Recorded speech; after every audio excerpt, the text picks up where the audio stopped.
Hello from Deming, New Mexico.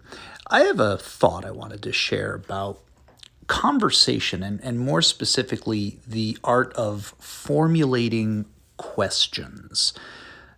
I ask questions all the time as part of my work, but that's for news reporting, and so it tends to be kind of factually based or asking people to give quotes, comments about something I'm reporting about. It doesn't usually offer the more kind of expansive questioning and sharing of thought and dialogue and trading stories that we think of as the art of conversation. And this ring in this picture, this is my wedding ring, kind of brings up the example. So, my wife and I don't tend to wear our rings. And from time to time, people will ask us about this because in our culture, the ring being visible on the hand, the left hand, is typically this expected symbol of the marital bond.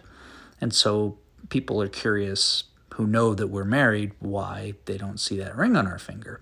Now, this is not a bad question.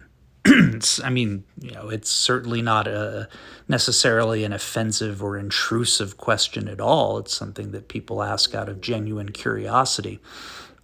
But it can land in a way that says, oh, why aren't you wearing your ring? Like, you are not meeting this expectation, and now I want you to explain yourself to me. It's kind of an interrogation.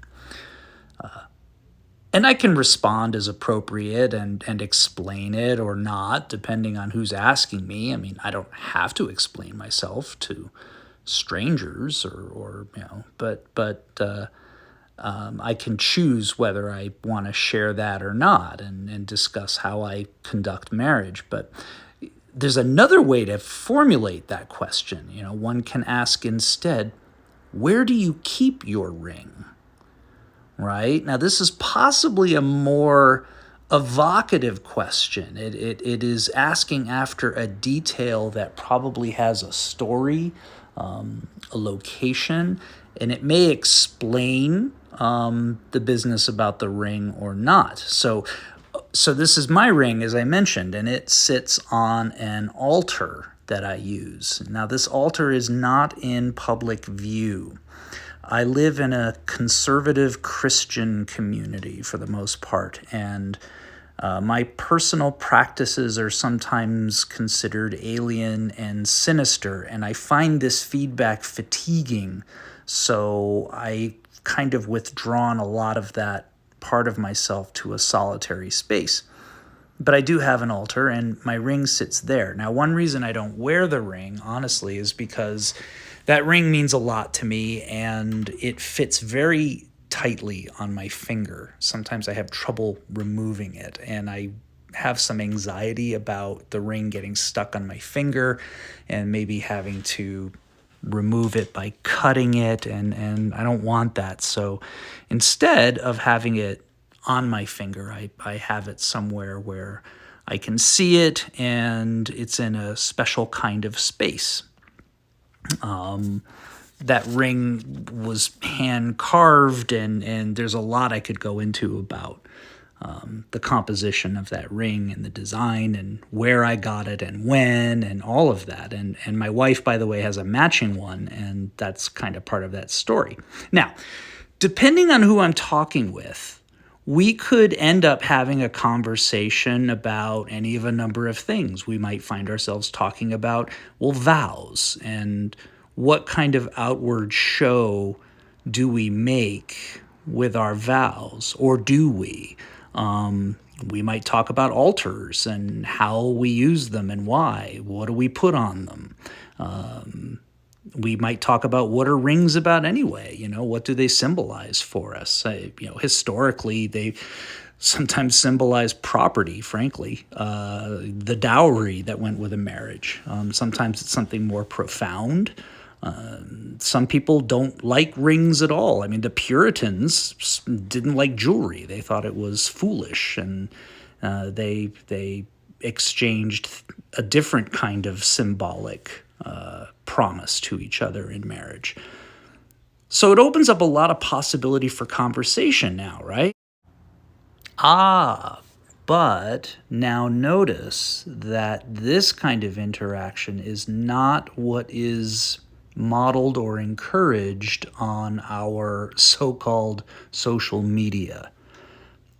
Social media rewards other kinds of behaviors, like what they call takes, right? This sort of quick reactions to things, not necessarily informed reactions, assuming facts that are not in evidence, speed above all, just knowing what you think right off the bat, as opposed to taking time to reflect and reason it through. What do I think about this? Maybe I don't know. Not knowing is certainly not the look that we want to present on social media. Now, I don't want to bash social media, because for a lot of people it's really helpful, and it's a lifeline. It's sometimes the only link people have to human company outside of their own environment or community, and I don't want to just tar it all with the same brush. But I mean, let's not kid ourselves either.